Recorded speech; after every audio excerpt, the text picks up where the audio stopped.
오늘 함께 나눌 말씀은 마가복음 8장입니다. 마가복음 8장 34절부터 37절입니다. 다 찾으셨으면 우리 같이 한 목소리로 읽겠습니다. 시작.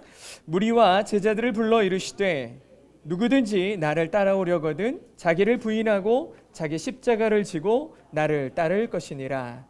누구든지 자기 목숨을 구원하고자 하면 잃을 것이요 누구든지 나와 복음을 위하여 자기 목숨을 잃으면 구원하리라. 사람이 만일 온 천하를 얻고도 자기 목숨을 잃으면 무엇이 유익하리요? 사람이 무엇을 주고 자기 목숨과 바꾸겠느냐? 아멘, 아멘. 오늘 말씀의 제목은 우리의 사명입니다. 우리의 사명, Our Mission이라는 제목으로 함께 은혜를 나누도록 하겠습니다.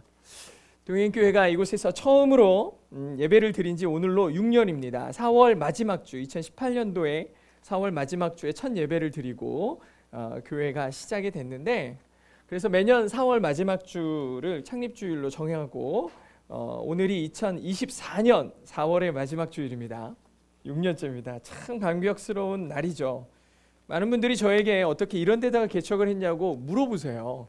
요즘에도 이제 오랜만에 만나거나 처음 만나 뵙는 분들은 여기에 교회가 있을 줄 몰랐다고 하면서 깜짝 놀라시면 어떻게 여기다 교회를 세우게 됐냐고. 그러면은 저는 예전에는 잘 몰라가지고 대답을 잘 못했는데 스토리를 준비를 했습니다. 그래가지고 물어보시면 시작은 언제부터고요? 이러면서 언제 어떻게 시작을 했는지 개척을 하였는지 그 스토리를 준비해 놨다가 이야기 보따리를 다 쏟아놓죠. 근데 솔직히 말씀드리면 저는 여전히 어떻게 여기에 개척을 했는지 잘 모르겠습니다. 그만큼 동행교회의 개척은 갑작스럽고 되게 강제적인 것이라는 생각이 들어요. 당시 주변에 많은 분들이 개척을 위해 기도해 주시고 응원해 주시고 멘토링을 많이 해 주셨어요. 어디다 개척을 해라. 여기가 좋다. 저기가 좋다. 이 개척지가 여기입니다. 은행동입니다. 라고 얘기했을 때는 응원하고 격려해 주는 분보다 반대하는 분이 너무 많았어요. 거기는 안 된다. 거기는 안 된다. 반대가 많았어요. 여기는 아니라는 거죠. 지금도 가끔 그분들을 만나면 교회가 아직도 있니? 이런 식의 질문을 하세요. 그러면은 아직도 건강하게 있다. 그러면은 깜짝 놀라시는데 신기하다는 듯이 우리 교회를 관찰하는 분들이 많이 계십니다. 처음에는 언제까지 가나 보자. 그리고 어떻게 버티나 보자. 그리고 지금은 이게 어떻게 좋은 모델이 될 수 있을까? 많은 저희 교회를 바라보는 분들이 계시는데 1년 차 때부터 지금까지 매년 고백하지만 교회는 사람의 필요가 아니라 하나님의 필요 때문에 세워지는 것이라고 해를 거듭할수록 더 진하게 느껴지는 것 같습니다. 이곳은 이미 여러 차례 들으셨지만 저희와 계약한 부동산 중개인의 말에 따르면 자기가 여기서 근무한 지 20년이 넘었는데 한 번도 교회가 이 블록 안에 있었던 적이 없대요. 근데 저희 교회가 생긴 겁니다. 그러니 하나님이 아니시면 이곳에 세울 분이 없다라는 거죠. 저 이전에도 교회가 들어오려고 수차례 도전을 했었지만 잘 안 됐대요. 잘 안 됐는데 어떻게 기가 막히게, 왜냐하면 저희도 계약서를 쓸 때 이 중개하시는 분이 이거 와서 도장을 찍어야 끝나는 거예요 라고 할 정도로 계약이 될지 안 될지 다 걱정이 많았어요. 그런데 이 일이 이루어지고 여기에 교회가 세워진 거죠. 지금 이곳에서 우리가 함께 예배하고 교제하는 건 하나님의 계획이 완성되어 가고 있는 겁니다. 오늘은 하나님께서 동행교회를 세우신 그 처음의 뜻을 마음에 새기고 이 교회의 존재 이유를 다시 한번 생각해보는 말씀을 전하려고 합니다.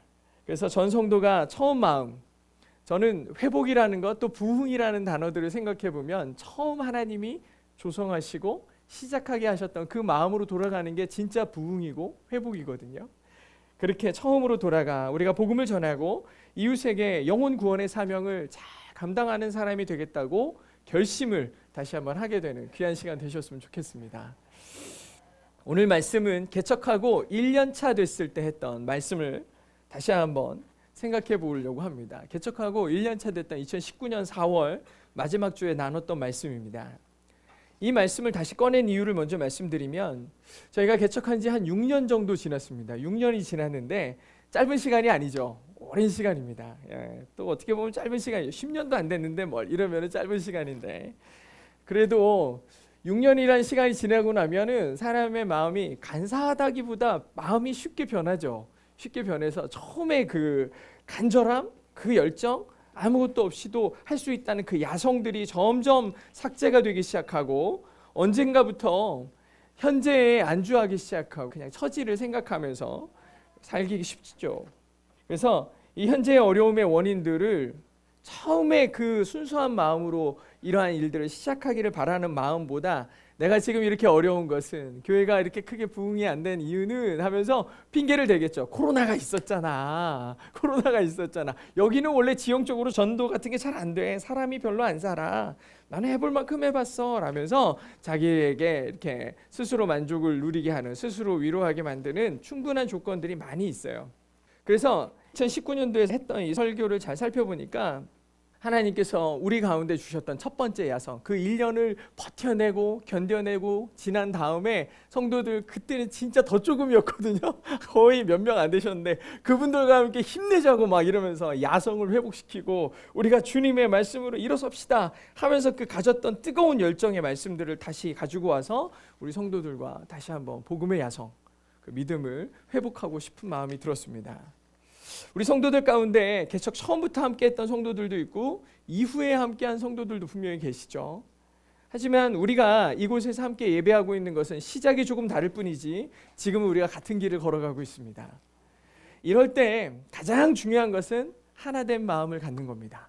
오늘 주일 예배가 지난주나 한 달 전이나 1년 전 오늘 드렸던 그 예배보다 더 특별할 것은 없겠지만 이와 같은 시간들을 통해서 우리의 처음 마음을 회복하는 것, 그리고 그 마음이 회복되어 처음에 복음의 열정을 회복하게 되는 것은 아주 귀한 시간을 우리에게 허락하는 것이라고 생각해요. 하나님께서 오늘 말씀을 통해서 저와 여러분 모두 동행교회를 향하신 하나님의 명령을 다시 기억하고 그 사명을 잘 감당해낼 수 있는 귀한 시간이 됐으면 좋겠습니다. 오늘 예배를 드리면서 다른 주일과 달리 감사할 수 있는 이유가 하나 있다면 하나님께서 6년째 변함없이 이 주일을 우리에게 허락하셨다는 사실입니다. 제가 늘 농담처럼 말하지만 진짜 현실적이고 진실한 감사의 제목이 있다면 매달 월세를 한 번도 밀리지 않고 잘 낼 수 있도록 해주심에 감사하는 거예요. 저는 처음 개척하고 1년 동안 월세를 한 번도 밀리지 않고 냈다는 사실에 얼마나 놀라고 감사했는지 몰라요. 오늘 예배를 드리는 것, 이것이 변함없이 매주 우리가 예배를 드릴 수 있는 게 얼마나 감사한 줄 아십니까? 라고 얘기를 하는 게 되게 진짜 큰 감동이에요. 어느 날 왔더니 월세 안 냈다고 문 잠궈버리고 짐 다 빼가지고 밖에다 쏟아놓을 수도 있는 거잖아요. 근데 우리가 지금 6년이라는 시간 동안 한 번도 그런 두려움과 그런 어려움 없이 매주 이렇게 마음 놓고 와서 함께 기뻐함으로 예배할 수 있는 게 얼마나 놀랍고 감사한 일입니까? 이게 진짜 감사한 일이에요. 그리고 또 한 가지 감사한 사실은 제가 이렇게 설교 원고를 이렇게 쓰는 게 보통 금요일 밤이나 한 주 동안 묵상하고 이랬던 내용들을 정리하면서 금요일 밤, 토요일 하루 종일 이렇게 정리를 하는데 제가 설교문을 한 번 쓰고 나면 한 번에 그게 끝나는 게 아니라 여러 차례 수정을 하잖아요. 그래, 주일날 내가 설교를 해야 되니까 열심히 수정하고 단어들을 고치고 말들을 쉽게 만들어내고 이렇게 하는 시간을 다 설교문을 정성을 다해서 써요. 저는 풀 텍스트라고 그러죠. 완전 처음부터 끝까지 거의 모든 지문을 다 설교문을 만들어요. 그래서 거의 소논문을 매주 쓰는 거예요. 한 6, 7장의 설교문이 나오는데 그러니까 양도 많고 살펴보는 시간도 굉장히 길은데 이렇게 설교문을 계속 쓰면서 마음속에 되게 하는 거는 이번 주일날 우리 성도들에게 말씀을 전해야지 이런 생각 하잖아요. 근데 그걸 누가 보장합니까? 아무도 보장할 수 없는 거예요. 사람이 너 주일날 설교할 수 있어를 얘기하는 거 굉장히 교만한 거예요. 내가 이 자리에 이번 주일날 성도들에게 말씀을 전할 수 있다 없다 그거를 결정하실 수 있는 분은 하나님밖에 안 계신 거예요. 하나님이 세우셔야 하나님이 허락하시고 세우셔야만 이 자리가 있는 것이고 이 예배의 자리가 있는 거죠. 그게 하나님의 선하신 뜻이라고 우리가 인정할 때에야 겸손할 수 있어요. 하나님이 하시는구나. 내가 서야지 그런 게 아니라 하나님이 하시는구나가 될 때에야 진짜 겸손한 모습으로 예배의 자리에 그리고 말씀의 자리에 설 수 있는 거죠. 우리는 아무것도 확정할 수 없는 존재입니다. 그렇기 때문에 저에게 주어지는 또 한 번의 설교와 우리 성도들에게 주어지는 이 예배의 시간은 더할 나위 없이 소중한 시간인 거예요. 지나고 보니 6년이라는 수많은 주일들이 지나갔겠지만 그 순간순간이 다 하나님의 은혜였음이 우리 삶의 고백이 되어줘야 된다는 거죠. 그리고 이 시간 여러분들과 함께 예배하는 것이 얼마나 감사하고 소중한지 모르겠습니다. 사람들은 보통 마지막 때라고 그러고 언제 죽을지 몰라 이런 얘기들 자꾸 하고 나면은 그래 맞아 언제 죽을지 몰라 이렇게 살다가 이렇게 재미없게 살다가 죽으면 안 되지 이러면서 마지막 때쯤 되면은 다 사람들이 추구하는 게 뭐예요? 보통은 쾌락이잖아요. 즐거움이잖아요. 나의 만족이잖아요. 이번 주에 청년들에게 학생들에게 설교할 때도 요 얘기를 했었는데 다 이런 삶을 욜로라 그래가지고 인생 한 번뿐인데 뭘 하면서 자기 마음대로 자기의 즐거움을 추구하며 사는 거죠. 그게 시류가 됐고 풍조가 돼버렸어요. 근데 우리는 어떻습니까? 우리도 그들과 같나요? 아니죠. 물론 마음은 그렇게 살고 싶은 마음이 있을지 모르겠지만 그리스도인으로서의 양심이 그렇게 살지 못하게 하죠. 그러면 안 돼. 그렇게 사는 거 아니야. 신앙 양심이 우리를 옳은 길로 자꾸 끌어들이는 거죠. 우리는 세상과 구분된 거룩한 그리스도인이기 때문입니다. 거룩이죠. 물론 세상의 즐거움을 누리는 사람들과 다른 삶을 사는 것 때문에 때로는 억울한 생각이 들 수도 있습니다. 나는 왜 이렇게 사는 거야? 내 인생은 왜 이렇게 재미가 없는 거야? 이런 생각이 들 수도 있지만 우리를 사랑하시는 하나님을 만나면 세상이 나에게 주려고 하는 그 즐거움, 쾌락과는 비교할 수 없는 평안과 기쁨이 우리 안에 충만해지는 것을 경험하게 될 것입니다. 이 기쁨을 소유한 사람은 아침에 잠에서 깰 때 당연한 듯이 맞이하던 오늘 하루가 하나님의 선물로 느껴지기 시작하는 거예요. 오늘도 하나님이 허락하셨구나. 나에게 새 날을 허락하셨구나. 주어진 순간들을 감사함으로 누릴 수 있게 되는 거예요. 이게 능력입니다. 그래서 감사가 능력인 거예요. 당연하게 여기면 감사가 있을 수 없지만 당연하지 않고 하나님께서 허락하셨기에 오늘을 내가 누릴 수 있다면 모든 게 감사인 거죠. 물론 그런 우리들도 삶의 마지막이 있을 것이고 그 마지막을 우리는 누구도 예상할 수 없어요. 그렇게 이 예배의 자리가 우리 인생의 마지막 예배일 수도 있고 하나님 앞에 드릴 수 있는 우리의 표현의 마지막 순간일 수 있어요. 그러니 우리가 할 수 있는 최선으로 우리의 최선, 신령과 진정으로 오늘 이 시간에 예배를 드려야 합니다. 몇 해 전에 제가 섬기던 교회의 집사님이 새벽 기도를 마치고 집으로 돌아가는 그 길에 차에서 내려서 길을 건너시다가 교통사고로 돌아가신 적이 있어요. 그 새벽 기도를 마치고 아침에 사무실에서 이렇게 앉았는데 갑자기 긴급한 소식이 와가지고 전화를 받아보니까 집사님이 아주 위독하다는 얘기를 들은 거예요. 얼마나 황망하든지. 아니 지금 새벽 기도를 하나님께 예배를 드리고서 얼마나 기쁨으로 가셨겠냐고. 근데 거기서 사고가 난 거예요. 그러니까 막 하나님이 막 원망이 되는 거예요. 하나님 예배 드리고 가는 길에 사고가 나면 어떡합니까? 사람들이 예배해도 소용없어. 하나님께 예배하더니 사고가 나고 저렇게 안 좋은 일이 일어났는데 그러면서 세상 사람들이 얼마나 교회를 욕하고 하나님을 원망하겠습니까? 이렇게 하면서 마음속에 제 마음에도 하나님께서 이렇게 하신 것에 대해서 원망했어요. 그리고 나서 한참 그분의 생각이 떠나지 않는 거예요. 그래서 그분을 계속 생각하면서 하나님 가족을 위로하시고 이렇게 기도를 하는데 오늘 갑자기 그런 생각이 드는 거예요. 세상이 손가락질하고 이러는 것은 다 차치하고 그분의 생각을 해봤어요. 그분이 새벽 기도를 마치고 가시는 길에 교통사고를 당하신 거예요. 그리고 하나님 앞에 가셨겠죠. 그분의 마음 가운데서는 어떤 생각이 들까 고민해봤어요. 생각해보니까 돌아가신 집사님의 입장에서는 저희가 하는 생각과 다를 수 있겠구나라는 생각이 들었죠. 새벽에 예배를 마치고 가장 행복한 마음으로 집에 가는 길에 하나님께서 부르신 거죠. 집사님께서 세상에서 경험한 마지막 기억은 하나님을 예배하는 시간이었고 기도하는 감격이었을 겁니다. 제가 강도사가 되고 처음 개척을 준비하면서 서울에 올라가서 여러 교회들을 다녔었는데 그 중에 갔던 교회 중에 하나가 서울의 온누리교회였어요. 서울의 온누리교회에 갔는데 예배가 찬양이 다 끝나고 이렇게 앉아서 이렇게 앞에를 보고 있는데 어떤 막 이렇게 굽장한 머리숱도 이제 다 빠진 어떤 할아버지 같은 분이 천천히 걸어 올라와가지고 강단으로 올라오시는 거예요. 하영준 목사님이셔요.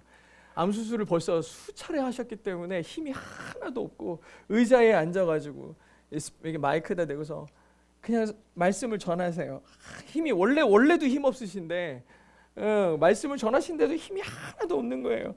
아이고 저렇게 힘드신데도 나와가지고 설교를 하시는가라는 마음이 들었는데 저는 그날의 기억을 생각해 보면 그날 어떤 말씀을 전하셨는지 이런 생각은 하나도 안 나요. 그분의 모습만 이렇게 생각이 나는 거예요. 금방 진짜 픽 쓰러지실 것 같은데 그렇게 앉아가지고 말씀을 딱 전하시는데 그 결연함이 어디에 있었냐면 제 눈에는 그 모습이 아픔에 고통스러워하고 힘들어하는 모습이 아니라 오히려 설교하다가 하나님이 부르시면 내가 기쁘게 갈 수 있겠다. 이 마음이, 내가 진짜 마지막 순간까지 하나님 앞에서 이렇게 주를 위해 열심히 살고 하나님을 전하다가 예배하다가 기도하다가 하나님 부르시면 바로 가야지 라는 그런 다짐으로 그 자리에서 말씀을 전하고 계신 것 같은 거예요. 저도 언제 하나님의 부르심이 있을지 모르지만 그 마지막 순간까지 제가 할 수 있는 최선을 다하면서, 우리 성도들도 마찬가지로 여러분의 삶의 자리에서 하나님이 부르시는 그 마지막 순간에 내 삶을 가득 채우고 있는 것이 세상의 욕심이나 나를 만족시키는 것들에 대한 갈망이 아니라 하나님을 향한 갈망을 가득 안고 하나님을 기다리며 있다가 주님께 가는 것, 이게 얼마나 감사하고 기뻐할 수 있는 삶의 예배일까, 이런 생각이 많이 들었습니다. 아마 이런 마음으로 2018년 4월에 처음 이곳에서 예배를 드렸던 것 같아요. 그때는 진짜 마음이 뜨겁고 막 심장이 막 뛰는 그런 개척자의 마음이었던 것 같습니다. 개척을 앞두고 한 달 전부터 막 저희 청년들 페인트 다 칠하고 계단에 올라오는 저 글자들 다 종이를 잘라가지고 다 이렇게 붙이고 다 한 거예요. 이 바닥도 저희가 다 깔고 한 달 동안 다 준비를 한 거죠. 다 준비를 해가지고 처음 예배를 드렸습니다. 그리고 바로 이 자리가 꽉 찼었거든요. 요 앞에까지 막 개척 예배 한다 보니까 다 찼어요. 꽉 차고 그 다음날 주일이잖아요.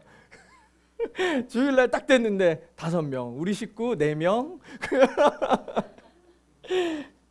그러면서도 막 마음의 열정은 뜨거워가지고 교회 부흥을 꿈꿨습니다. 왜냐하면은 얼마나 사람이 많아요. 주일날 되면 이 거리가 사람들로 가득 차니까 그물만 던지면 막 다 올 것 같은데 그물이 너무 컸나? 안 와요. 오히려 막 이단들만 거리에 가득하고. 그래서 지난 6년이라는 시간 동안 함께한 믿음의 동역자들을 생각해 보면은 다 우리 성도님들밖에 생각이 안 나는 거예요. 다 우리 성도들이 얼마나 수고하고 고생했는지 함께했던 지난 시간들을 돌아보면 기억이 참 많습니다. 이 쬐끄만 교회에 얼마나 일이 많은지 성도들이 처음에 엄청 고달팠어요. 성도들 몇 명 되지도 않는데 뭐 행사는 그렇게 많아가지고 크리스마스에 수십 명씩 몰려와가지고 외국인들이 또 막 몰려와가지고 막 난리가 나고, 이렇게 조그마한 교회에 영어를 잘하는 사람들이 왜 이렇게 많아? 다 외국인이랑 얘기를 해야 되니까 다 그렇게 하고요. 그리고 삶도 정말 힘든 시간들이 많았어요. 우리 성도들이 아프기도 하고 여러 가지 어려움들도 많아서 정말 힘든 시간들이 있었고, 2019년에 생각지도 못했던 리디머 카페를 시작했는데 10월 달에 오픈했는데 12월 달에 코로나 터져가지고 2달도 못 열고 그냥 금방, 뭐 저는 리디머만 열었다 하면 엄청나게 부흥할 줄 알고 막 또 계획을 막 세우고 그랬는데 2달도 안 돼서 문을 거의 닫은 거나 마찬가지가 돼가지고, 정말 많은 사람들이 동행교회를 다 기억할 줄 알았고 리디머를 다 기억할 줄 알았는데 존재도 모르는 경우가 많았고, 도대체 뭐가 잘못됐을까 생각하게 됐죠. 저는 먼저 저 자신을 돌아보게 됐습니다. 아마 분명히 여러 가지 이유가 있겠죠. 열심히 전도하지 않았잖아. 더 열심히 기도하지 않았잖아. 여기에 교회를 세운 것부터가 틀렸잖아. 이렇게 하면서 수많은 합당한 이유들이 있을 거예요. 내일 맨날 바쁘잖아. 합당한 이유들이죠. 하지만 이런 것들은 다 결국에 저에겐 핑계일 뿐입니다. 그래서 핑계를 대지 않고 진짜 뭐가 나에게서 부족했었던가라고 생각해 보니까 진짜 중요한 거 하나를 잊고 있었는데 그 영혼에 대한 안타까움이 제 안에 사라지기 시작했다라는 거죠. 일이 많다고 바쁘다면서 영적 공허함을 자꾸 일로 채워내고 어쩔 수 없다라는 얘기들의 핑계들을 계속 만들어내고 있었던 거예요. 그렇게 이른 양에 대한 사랑을 점점 잃어갑니다. 엉뚱한 가나안, 성도들을, 교회를 떠난 성도들을 가나안이라고 하는데 가나안이라는 것은 목적지인 거죠. 결국에 하나님의 약속의 땅으로 가는 성도들이라는 의미로 삼아야 되는데 교회 안 나간다는 의미로 가나안 성도들, 다 교회를 떠나가는 성도들, 그들을 바라보면서 어쩔 수 없지라고 얘기하는 게 그게 맞는 얘기인가? 예수님께서는 99마리의 양이 아닌 잃어버린 한 마리 양을 찾기 위해서 그 광야를 헤매고 다니시면서 한 영혼을 회복시키려고 하셨던 건데 도대체 이 땅의 교회, 그리고 주의 종이라는 사람은 뭐 하고 있는 건가? 이런 생각을 갖기 시작했어요. 결과적으로 주님의 마음을 잃어버렸던 저의 마음을 돌아보게 된 거죠. 교회가 왜 존재해야 되는가? 그리고 거기서 끊임없이 예배하는 이유가 무엇인가에 대한 깊은 고찰이 필요한 거죠. 예수님께서 죽기까지 포기하지 않으셨던 그 한 영혼을 살리는 사역을 위해 교회를 주신 거고 그리스도인을 주신 거고 연합하게 하신 겁니다. 교회의 존재 가치, 우리도 결코 포기할 수 없는 가치는 바로 생명에 있는 거죠. 영원한 생명, 바로 구원입니다. 교회는 다른 이유로 존재해서는 안 돼요. 오직 영혼 구원의 사명을 감당하기 위해 존재해야 하고 우리가 바로 그 하나님의 구령의 명령을 따라 그 사명을 따라 살아가는 존재가 되어야 되는 것입니다. 영혼이라는 것, 2004년도에 21g이라는 영화가 개봉을 했는데 도대체 영화 제목이 21g이면 저게 무슨 뜻이야 싶었는데 거기에 슬로건이 있습니다. 누구나 인생의 끝에 잃게 되는 무게 21g. 인생의 끝에 잃게 되는 21g. 21g의 무게가 어느 정도 되나 봤더니 500원짜리 동전이 7.7g입니다. 그러니까 동전 3개 정도 되는 거죠. 벌보다 조금 큰 새가 벌새잖아요. 벌새의 무게가 21g 정도 된답니다. 그러니까 엄청 가벼운 거예요. 근데 사람이 딱 죽게 되면은 몸무게가 21g 정도가 빠진다는 거예요. 물론 이게 과학적으로 설명됐기보다는 굉장히 추상적인 소설 같은 얘기겠지만 어쨌든 이 영화의 카피는 누구나 인생의 끝에 잃게 되는 무게 21g이에요. 사람은 누구나 죽고 죽으면서 그의 영혼은 떠나게 돼 있죠. 떠나게 돼 있습니다. 우리의 몸무게는 사람마다 각각 다르겠지만 어찌 됐든 21g은 몸에서 하루 종일 땀 한 번 흘리고 나면은 줄어들 수도 있는 아주 미미한 무게예요. 21g. 그런데 그 21g짜리 영혼을 잃는 것은 이루 말할 수 없는 큰 손실이에요. 영원한 죽음에 직면하게 되는 거죠. 사람이 만일 온 천하를 얻고도 자기 목숨을 잃으면 무슨 유익이 있으리요? 사람이 무엇을 주고 자기 목숨과 바꾸겠느냐? 이렇게 돼 있으니까 우리는 목숨이라고 써 있으니까 이거 목숨이야? 끊어지는 거야 생각할 텐데 원래 원어적인 표현을 영어로는 이렇게 써놨어요. 목숨을 his soul이라고 써놓은 거예요. 보통은 목숨이면 life 뭐 이런 표현 썼어야 되는 거 아니에요? breathe 아니에요? 그런데 영혼이에요. 다시 읽어보면 사람이 만일 온 천하를 얻고도 자기의 영혼을 잃으면 무슨 유익이 있겠느냐? 사람이 뭘 주고 자기 영혼과 바꿀 수 있겠느냐? 예수님께서 한 영혼을 잃는 것은 온 천하를 잃는 것과도 비교할 수 없다라고 말씀하시는 거예요. 예수님께서 말씀하시는 천하는 세상이 추구하는 모든 거 아닙니까? 부귀와 영화와 명예와 권력. 지금도 세상은 그거의 모든 것들을 다 쏟아넣고 삶을 거기다 걸고 거기에 모든 것들을 맡겨버려요. 기회를 잡은 사람들은 웃고 기회를 놓친 사람들은 웁니다. 권력을 쥔 자들은 자기 세상인 양 교만하고 잃은 자들은 그 권력을 다시 빼앗기 위해 착취하기 위해 끊임없이 모략하고 비방하죠. 반목합니다. 진짜 중요한 가치는 내팽개쳐버리고 그저 자기들의 소유한 것들을 유지하고 남의 것을 빼앗기 위해 치열해요. 사람들은 이렇게 세상을 얻으면 행복할 것이라고 믿지만 그것은 사단의 달콤한 거짓말에 불과합니다. 오히려 사단이 주는 복으로 보이는 것들은 누리면 누릴수록 메말라져요. 그래서 예수님은 세상을 다 얻는 것보다 목숨, 즉 영혼의 구원이 더 중요하다고 말씀하고 계시는 거죠. 인간이라는 존재에 대해서 가장 중요한 가치는 영혼이라는 가치예요. 세상 속에 살면서 영혼의 방향이 옳은 곳으로 향하고 있다면 성공한 겁니다. 세상에서 잘 먹고 잘 산다고 하는 사람들이 보통 하는 말 중에 좋은 것들을 막 누리고 있을 때 그 사람들이 뭐라 그래요? 아, 이제 죽어도 여한이 없다. 이런 얘기예요. 지금 내가 잘 먹고 잘 누렸으니 이제 죽어도 여한이 없다. 그런데 그건 죽음 이후의 세상을 전혀 모르는 얘기예요. 예수를 알지 못한 채 세상의 것들을 넉넉히 누리고 죽었을 때 그가 맞이해야 되는 것은 바로 영원한 죽음이잖아요. 새로운 시작인데 그게 영원한 죽음으로 시작돼요. 물론 우리도 마찬가지예요. 이 자리에 예배 자리에 나와 있지만 하나님을 진짜 믿는 믿음 없이 예수 그리스도를 믿는 믿음 없이 그냥 이 자리에 나와 있다면 우리도 똑같이 지옥이라는 영원한 죽음을 맞이하게 될 겁니다. 사람들은 예수님을 믿지 않는 결과에 대해서 전혀 모르니까 그저 세상의 낙으로 다 끝나는 줄 알아요. 하지만 분명한 것은 끝난 줄 알았던 그들의 영혼이 영혼의 죽음으로 다시 시작이 된다는 사실입니다. 보통 선교지에 가면은 그 선교지에 있는 아이들한테 저희가 선물을 하나씩 주는데 이 복음팔찌라는 거를 줘요. 복음팔찌가 옛날에는 글 없는 책이다라고도 만들었었는데 선교지에 가면 저 팔찌를 만들어주면 아이들이 엄청 좋아해요. 저 팔찌가 너무 예뻐서. 근데 색깔이 저렇게 황금, 검은색, 빨간색, 흰색, 초록색이잖아요.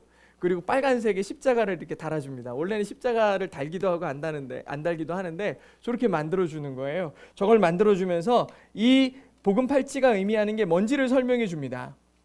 하나님께서 태초에 세상과 사람을 만드셨어요. 하지만 인간이 자신을 만드신 하나님의 말씀에 불순종함으로 죄악으로 타락하게 됐죠. 이렇게 황금색과 검은색을 설명해 줍니다. 그래서 사람들은 모두 죄의 종이 됐습니다. 눈이 떠지고 지혜로워질 것이라고 하나님처럼 될 거라고 속이던 사단의 유혹은 결국 사람을 죄의 종으로 만들어버렸고 불의와 추악과 악의와 사기 그리고 살인과 분쟁과 악독을 행하게 만들었죠. 무서운 악을 저지른 사람들이 되어버렸습니다. 이게 모든 인간이 갖는 공통점입니다. 성경에도 의인은 없나니 하나도 없다라고 얘기했고 그 죄의 삭은 반드시 사망이라고 선언하고 있습니다. 이 죽음이 바로 영원한 죽음이며 바로 지옥이죠. 지옥은 결코 꺼지지 않는 뜨거운 불이 타는 곳이라고 얘기하죠. 세상은 불이 한번 나도 탈 것이 다 사라져버리면 꺼지게 되어 있어요. 근데 이 지옥에서 타오르는 불은 결코 꺼지지 않아요. 그 뜨거운 열기에 온 몸이 불에 타는 것 같은 끔찍한 고통을 겪게 되지만 아파서 죽게 생겼는데 안 죽어요. 이게 미치는 거예요. 그 모든 고통을 산채로 경험하는 곳이 지옥입니다. 마가복음 9장에 보면 예수님이 뭐라고 하셨냐? 같이 읽어보겠습니다. 시작. 만일 내 눈이 너를 범죄하게 하거든 빼버리라. 한눈으로 하나님의 나라에 들어가는 것이 두 눈을 가지고 지옥에 던져지는 것보다 나으니라. 거기에서는 구더기도 죽지 않고 불도 꺼지지 아니하느니라. 사람마다 불로써 소금 치듯 함을 받으리라. 네. 예수님께서 말씀해 주신 지옥의 모습이죠. 이런 지옥에 대한 얘기를 들으면 사람들은 원망하죠. 아니 하나님은 왜 지옥 같은 걸 만들어가지고 사람들을 그리로 몰아넣으시냐는 거죠. 사실 지옥은 사람들을 몰아넣으려고 만든 곳이 아니에요. 심판의 장소가 아니에요. 예수님 뭐라고 그러셨냐? 같이 읽어볼게요. 시작. 또 왼편에 있는 자들에게 이르시되 저주를 받은 자들아 나를 떠나 마귀와 그 사자들을 위하여 예비된 영원한 불에 들어가라. 누구를 위하여 준비된? 마귀와 그 사자들, 마귀를 따르는 자들을 위해서 예비된 곳이 지옥인 거예요. 사람을 거기에 보내려고 만들어진 곳이 아니라고요. 저주를 받은 자들, 사단의 유혹에 빠져 예수님을 믿지 않고 범죄함으로 죄악의 수렁으로 빠져 들어가는 거죠. 이렇게 수많은 사람들이 사단의 미혹에 빠져 죄악으로 지옥으로 끌려 들어가게 되는 겁니다. 너무나 안타깝죠. 이 모습들, 사랑하는 영혼들이 계속해서 지옥의 사단의 유혹에 의해서 빠져 들어가는 모습을 보고 하나님이 도저히 안 되겠다 싶어서 마지막으로 내놓은 최종 책이 예수 그리스도예요. 예수 그리스도를 믿음으로 너희가 구원받을 수 있다. 하나님의 특단의 대책이죠. 그의 죽으심과 부활은 우리를 구원하시기 위한 하나님의 최종적이고 완전한 방법이에요. 이런 하나님의 방법을 보면 여전히 죄악의 눈이 어두웠던 사람들은 하나님의 능력과 공의를 의심하죠. 아니 하나님이 별 능력이 없구만. 그냥 용서하시면 될 것을 굳이 아들을 죽이셔서 우리의 죄를 씻으셔야만 했던가? 하나님은 무능하신가? 왜 사단 따위를 물리치지 않으시는가? 사람들은 의심하는 거예요. 이것이 사단이 사람의 마음에 주는 의심이고 복음에 대한 조롱입니다. 그렇게 의심하고 조롱하는 사람들까지 품으시면서 흘린 게 예수 그리스도의 보혈이죠. 저들이 하는 일을 알지 못합니다. 용서해 주세요. 그게 주님의 마음이었죠. 우리가 아직도 하나님과 원수되었을 때 하나님은 자기 아들을 내어주시는 일을 하셨던 거예요. 지옥으로 달려가는 우리를 구원하시기 위함이었고 예수님이 십자가를 지시고 채찍에 맞으셨던 것도 모든 조롱과 의심의 결과였지만 그들을 위하여 죽기까지 묵묵히 십자가를 지셨고 우리를 위해 죽으셨죠. 사람들의 무지함을 안고 돌아가셨던 겁니다. 예수님께서 마지막 순간에 다 이루셨다라고 말씀하셨거든요. 마지막에 다 이루셨다. 우리를 구원하시기 위해 하나님께서 주신 사명이 완성되었다라는 뜻이에요. 하나님은 예수님을 믿는 믿음이 우리를 지옥의 고통에서 해방하는 열쇠라고 확정해 주셨어요. 우리는 가장 기본적으로 예수를 믿기만 하면 구원을 받을 수 있습니다. 예수님께서 대신 모든 것을 이루어 주셨기 때문이에요. 그런데 사단은요, 또 이런 구원의 원리를 계속 의심하게 만들어요. 쫓아와가지고 그런다고 천국 가냐? 그런다고 천국 가냐 그래요. 구원이 그렇게 쉬운 것이 아니라는 거예요. 그렇게 귀한 천국을 그렇게 쉽게 얻는 것이 가능하겠냐? 그런 천국이 무슨 가치가 있느냐? 천국을 얻으려면 더 노력해야 된다고, 더 헌신해야 된다고, 더 땀 흘려야 된다고 계속 마음속에다 얘기하는 거예요. 결국은 천국을 사람의 관점에서 취하도록, 얻도록 수고해서 얻어야 돼. 더 많이 헌신해서 천국을 사야 돼. 천국에서 너의 집도 마련해야지. 이런 얘기들을 자꾸 쏟아놓는 거예요. 얼마나 비참해지냐고. 천국을 사람의 관점에서 취하게 하는 건 사단의 전략이에요. 고린도전서 1장 18절에 보면 같이 읽겠습니다. 시작. 십자가의 도가 멸망하는 자들에게는 미련한 것이요 구원을 받은 우리에게는 하나님의 능력이라. 아멘. 여러분, 십자가, 내가 만약에 애써가지고 천국을 얻을 수 있다고 한다면 십자가는 왜 필요하냐고요. 예수님은 왜 죽으셔야 됐냐고. 근데 우리는 예수 그리스도의 십자가를 미련한 거라고 얘기하는 사람들을 주변에서 만나는 거예요. 더 헌신해야지, 그래야지 천국까지. 더 수고해야지 천국까지. 그럼 예수 그리스도의 십자가는 왜 필요한 거냐고요. 수없이 많은 미련한 자들, 사단의 생각을 따르는 사람들, 멸망하는 자들에게는 십자가가 미련한 것이라고 했어요. 하지만 구원받는 우리에게 하나님의 능력이 됨이라. 무슨 뜻이에요? 하나님, 저는요 제가 할 수 있는 게 없어요. 하나님의 나라, 하나님의 자녀가 되기 위해서 제가 할 수 있는 게 아무것도 없다고 전적으로 무능함을 인정하기 시작할 때 예수 그리스도의 십자가는 나를 구원하는 완전한 능력이 되는 거예요.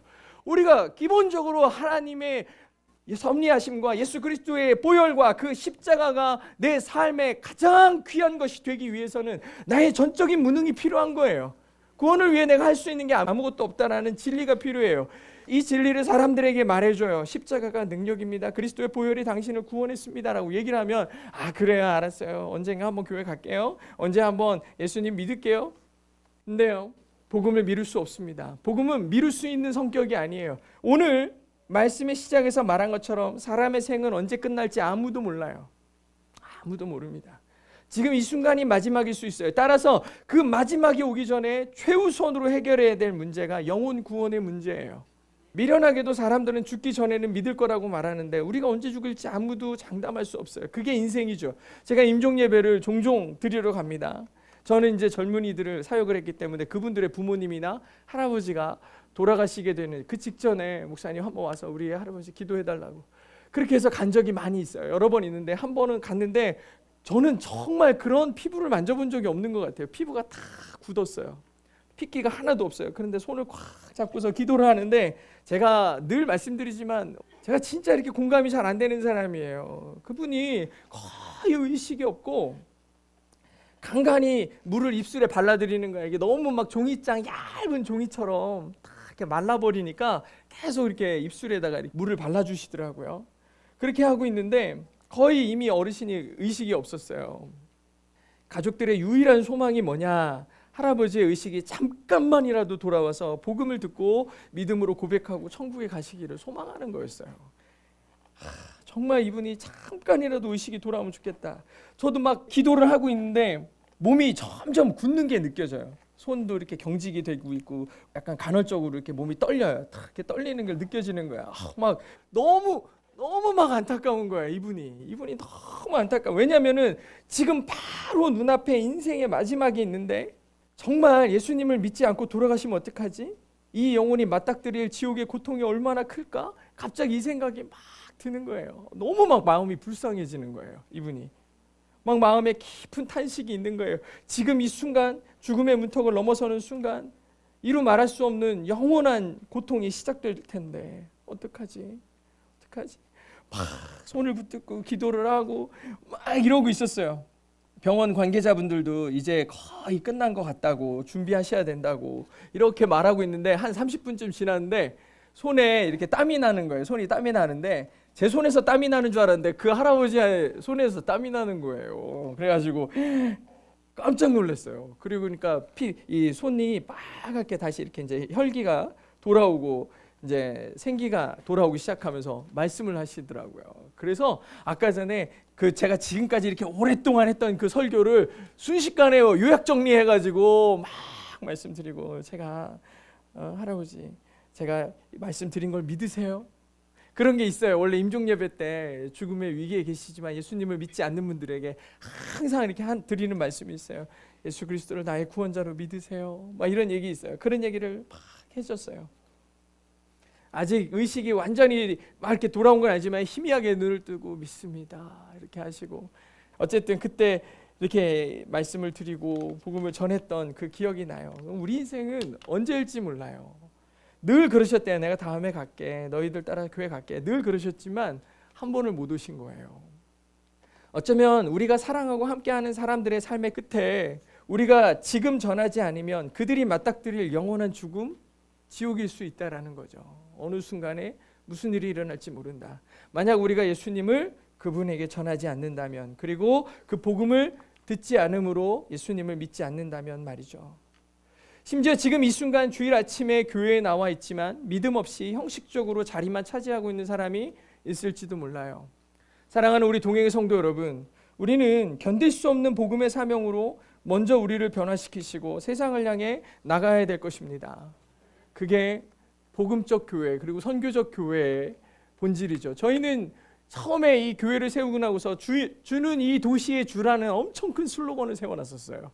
그러면서 이 땅을 그리고 이 도시를 하나님이 회복하기를 원한다고 하면서 그 슬로건을 세워놓고 정말 우리를 써달라고 얘기했죠. 사람들은 이제 시작하는 교회가 무슨 도시가 하나님의 것이고 네 것이냐고 이렇게 얘기할 수도 있는데 저희는 이 사명을 다시금 우리 안에 새기는 거예요. 미셔널 처치, 선교적 교회, 복음을 전하는 것.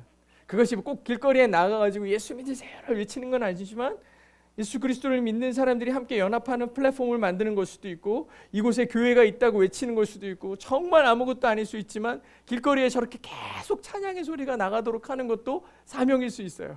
정말 많은 사람들이 저 찬양 소리 듣고서 내가 예수 믿고 싶다고 얘기하시는 분들이 많았어요. 찾아오시고 문만 열렸다 하면은 이 문이 열리기를 얼마나 기다렸는지 모른다고 교회 문을 하도 안 열어놔가지고 사람들이 얼마나 갈급해했는지.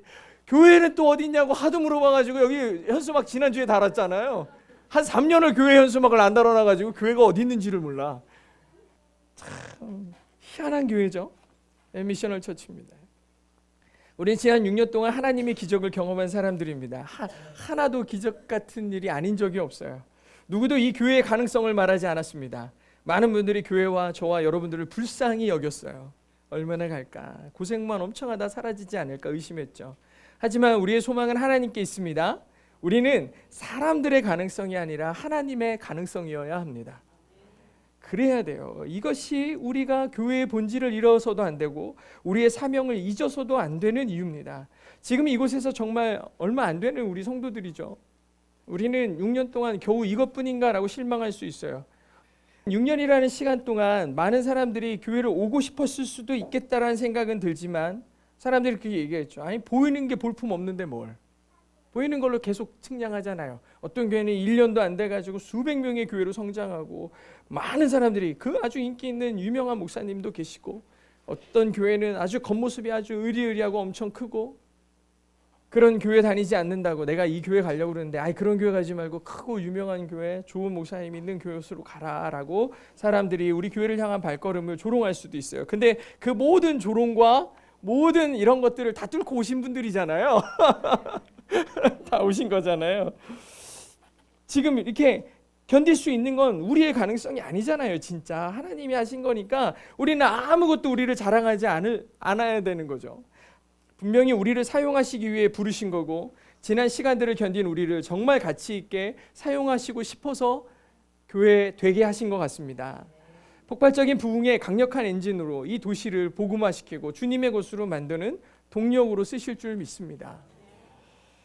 이제 또 새로 1년은 시작하죠. 내년 오늘 또 뭔가 설교를 하겠죠. 그때도 막 궁상맞은 얘기는 그만하고 그 대신 월세를 잘 낸 거는 제가 또 간증을 하고 그렇지만 또 벌써 또 아까 앞에 얘기한 것처럼 1년 후에 우리가 여기서 예배하고 있을지 내가 있을지 그걸 어떻게 아냐고. 그런데 또 이렇게 어리석게 또 다음 내년에 만나요 또 이런 얘기 하잖아요. 그죠? 이게 인간적인 부족함이에요. 하지만 우리가 올 한 해를 사는 동안 한 영혼을 위해 눈물로 복음의 씨앗을 뿌리는 교회 그리고 성도가 되어야 될 줄로 믿습니다. 내년 오늘 다시 감격으로 하나님 앞에 예배할 때 하나님이 하셨죠라는 믿음의 간증이 교회뿐만 아니라 우리 성도들 모두에게도 있기를 소망합니다. 복음의 능력을 선포하는 교회. 제가 개척할 당시에 이런 말을 했다고 합니다. 이단과 쾌락과 향락이 뒤덮였던 저 거리에 찬양과 복음의 전도자들이 더 많아지는 놀라운 역사가 실현되는 교회 되게 하여 주시옵소서 이렇게 썼더라고요. 진짜 이단들은 거의 물러갔고 이제는 저희 때문에라도 1년에 몇 번씩 찬양 집회가 열리고 거리에서 곳곳에서 버스킹을 하고 있어요. 많은 동역자들이. 하나님의 임재와 같은 능력이 그리고 저는 목요 찬양할 때 목요 찬양 예배하는 데 있지 않고 찬양을 창문을 다 열어놓고 찬양하면 제가 어디까지 이 찬양 소리가 들리는지를 꼭 확인하거든요. 저기 끝에까지 또 들리고 거리로 막 찬양 소리가 막 들려요. 점점 볼륨을 올려가지고 온 거리에 찬양 소리가 가득 들리도록 그렇게 해놔요. 이 은행동 거리에 찬양이 울려 퍼지고 있다고. 하나님의 임재와 능력이 폭포수같이 흐르는 교회, 그리고 우리 성도들의 삶 되기를 주의 이름으로 축복합니다.